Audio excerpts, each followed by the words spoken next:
I've been going to Jesus and Bible study and prayer about Tulsi Gabbard, and I definitely sense he likes her.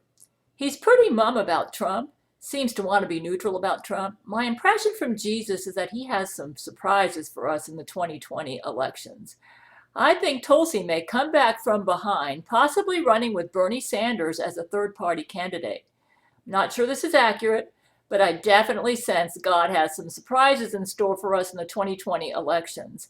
I get the definite impression that we should not underestimate Tulsi. In fact, Jesus may be secretly meeting with Tulsi to help her plan her campaign.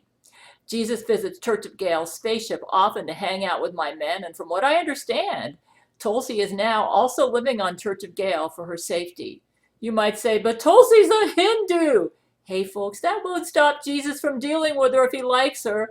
I suspect she may be a combination Hindu Christian right now, but Jesus may be advising her to keep that mum. If what I'm sensing is accurate, the 2020 elections will be historic. We'll have the first woman president who wins from a third party. You might say, but Bernie's a socialist. Well, he may be, but my men tell me he's humble. And I would say that humility should be the first requirement for any president. Though I definitely want Tulsi at the top of the ticket. I think she's smarter than Bernie. You might say, Jesus Christ hangs out with your men?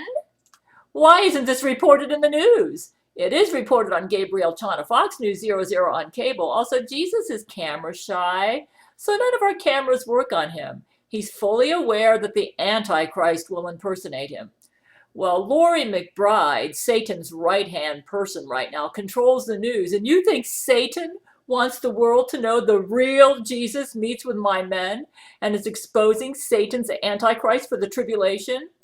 I suspect Jesus is hanging out with us because he's using me and Brent to help out future and present tribulation saints. I am absolutely certain that some people alive right now will go into the tribulation. The Antichrist has already shown up, so the tribulation is going to happen for sure within the next 50 years or less. Though we know the church, the born-again Christians, will disappear from earth after the rapture, and yes, Jesus holds to a literal interpretation of the Bible, but the Bible is not clear on whether the tribulation happens right after the rapture. While it might, there could be a delay. The tribulation starts when the Antichrist signs his peace treaty with Israel, and that may be delayed after the rapture. I'm sure the welfare of Jesus' tribulation saints is something that weighs heavily on his heart right now. My guess is that once the rapture happens and the tribulation kicks in, Jesus won't be meeting anymore with anybody on earth and will depend on my books and videos to get his message out to tribulation earth. The reason I suspect Jesus won't be making any more earthly appearances during the tribulation is because the Antichrist likes to impersonate Jesus, and Jesus doesn't want to increase Satan's ability to deceive Jesus' true followers during the tribulation. My guess is that Jesus is advising Tulsi to stay in the Democratic Party in order to get on the debate stage and gain visibility. If she does not get the Dem nomination, she may then go third party. I'm sensing that Bernie may join her, and then after that, things will get really interesting. The Green Party has extended an invitation to Tulsi to join them. You might say, but Jesus would never support those crazy environmentalists. I wouldn't be too sure about that. I'm not saying he agrees with all their policies, but neither does he discount them. Here's a conversation I had with him July 19, 2015. Could taking care of ourselves extend to the environmental movement? In other words, do they have a point? And Jesus said, I made you food, water, fresh, clean air, cool clothes, flowers, animals, sleep, everything. How many people do you think really appreciate all of that? Yes, taking care of the environment is important, and each other, your friends, and even your enemies. I just want everyone to get along. I've noticed that whenever Jesus appears on earth, he always shakes up the status quo. You can't put Jesus into a box like a lot of us evangelicals try to do. In fact, I've noticed that Jesus' special focus with me when he communicates with me is to help use me to expose and weaken the true Antichrist and to put to silence a lot of misconceptions evangelicals have about him.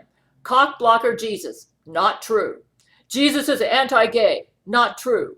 Jesus is a conservative Republican. Not true. Jesus feels men are superior to women, and that's why women are instructed to be in submission to their husbands. Not true. Etc.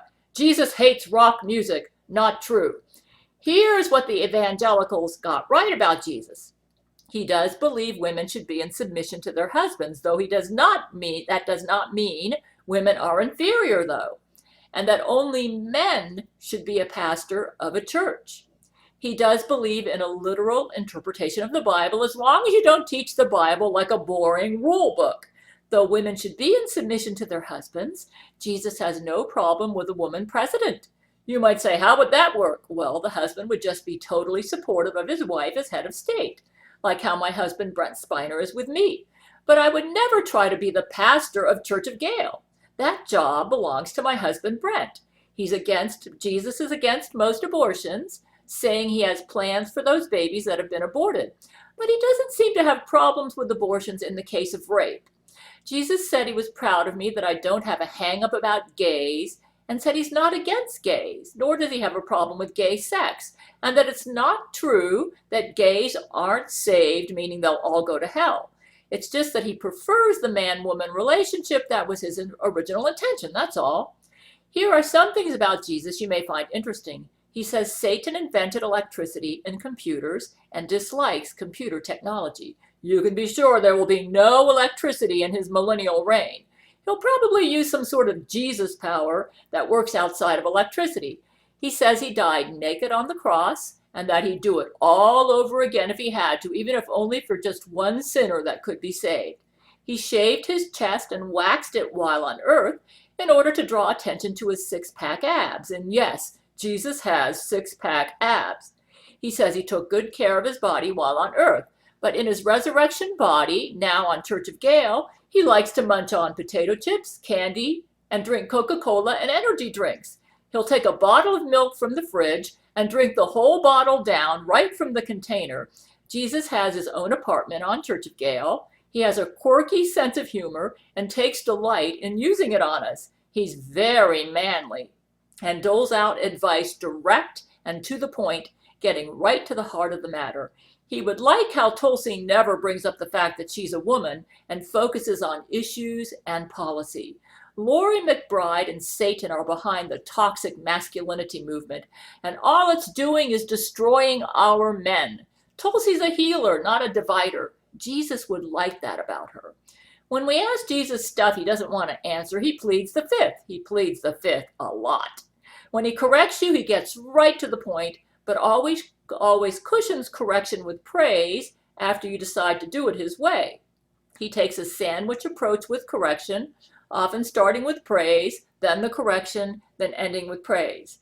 Jesus smoked a tub of marijuana before going out to minister to hippies and young people, and says that if Trump, Putin, and Kim Jong-un smoked cannabis together, they'd get along and there would be world peace. He says marijuana is the cure to cancer. Jesus invented Seroquel just for me to help me deal with my Candida auris infection that Jesuits gave me. You can see the red spot right there from the yeast in the air. I'm using Tinactin on that. It's working, by the way. By the way, Laurie McBride continues to drop bombs filled with deadly Candida auris over your head so you're breathing in these nasty germs. And Trump does nothing. Seroquel works on all forms of yeast and is the penultimate medication for yeast. But Laurie McBride controls the FDA, and only those who watch Gabriel Chana Fox News Channel 00 on cable know this. Jesus Christ encouraged me to pose for Playboy, stating that if he wanted women to wear clothes, he wouldn't have had them born naked. He says he's not against women wearing bikinis and stuff like that as long as that woman is not showing her body to try to seduce people, that he enjoys admiring his creation. But he told me he wouldn't force me to pose for Playboy, but had no problem with me doing it. He says he cried when he handed Adam and Eve their clothes after they sinned, that before they sinned they were naked and lived free and easy. Hugh Hefner died while making love to one of Laurie McBride's fat black agents who planned to suffocate Hugh by not lifting herself during an episode of autoerotic asphyxiation. Lori wanted to murder Hugh because he planned to donate his mansion for me and Brent Spiner to make love in. She wanted to stop him before it was too late, and Brent and I got the Playboy mansion. But Jesus says Hugh actually died of two causes: autoerotic asphyxiation and testicles, and the fact that he suffocated, and testicles that exploded during orgasm, causing massive blood loss. Hugh and Jesus have been having a blast in heaven, and Jesus says Hugh is a real treat. I posed for Playboy to honor Hugh's death because Jesus says Hugh flipped in his grave when he learned I'd posed for Playboy. I'm actually not into posing for Playboy, and mainly did it to honor Hugh Hefner, who seems super cool to me. He gave to all the men on my marriage list a vagina butt, but didn't give them away to poop. And the vagina butt was an exact replica of my vagina. Unfortunately, the men on my marriage list misunderstood Jesus into thinking he was telling them he supported lust. And when I stated I wanted to limit my sex to my husband, Brent Spiner, and perhaps about 10 of the men on my marriage list, they got furious and defected to Lori McBride, who shares their sin of lust. I always thought they understood that I'd only have sex with whoever's my actual husband. I need to bond with a man emotionally before I have sex. I'm not into random sex. I said this because Terrance told me they were going so gung-ho with the vagina butts Jesus gave them that they were destroying some of the vagina butts in the process, and my men determined that if they all had actual sex with me, they would devastate my vagina. I suspect Jesus gave them the vagina butts partly to eliminate some guys on my marriage list who shouldn't be on it.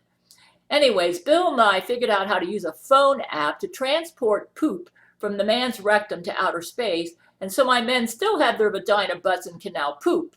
You might say, why wouldn't Jesus just tell you guys which guys should be off the list? Well, brilliant Jesus came up with a way to show which guys had the sin of lust and needed to be off the list without making him seem like a cock blocker. He's really pissed that everybody thinks he's a cock blocker. His favorite description of the Brent Spiner clone is that the Brent Spiner clone is a Cuckosaurus rex, meaning the Brent Spiner clone is Lori McBride, super cuck. Jesus plans to give to Brent Spiner and I his semen as a wedding gift for our millennial wedding ceremony, and that he plans to show Brent some millennial tricks he's learned, meaning he's going to instruct Brent how to be really hot in bed with me during this 1,000-year reign of Christ, or the millennium. But he says he won't give his semen to any of the other men on my marriage list, though he will allow me to make love to them in the millennium. Jesus says his semen is white and it glows. He told me this because at the time, Zach Knight, who was the Antichrist then, impersonated Jesus to me and impregnated me with black devil semen. Jesus aborted these babies. Jesuits can impregnate all of a woman's eggs at the same time, and then the babies poop out one after another. Jesuit pregnancy and birth is very efficient, kind of like dropping soft drinks out of a Coke machine. Satan's semen is black. Jesus told me he would never make love to me, being a deity, and that he's married to the church. He told me his feelings for me are more like brotherly love. If you don't know who Lori McBride is, and you don't know anything, check out this. I've got a page underneath this video. You need to check out this page and my entire website and YouTube channel to know who Lori is if you don't know. Jesus said he has preserved his word, but is not King James Bible only, and got on me about idol worship and became furious with me when I said in a video that the King James Bible was God. His favorite Bible is the Parallel Bible, which has the King James Version, New International Version, New Living Translation, and New American Standard Bible. He says that sometimes the New Living Translation is more accurate than the King James Version, but that the King James Version is one of his favorites.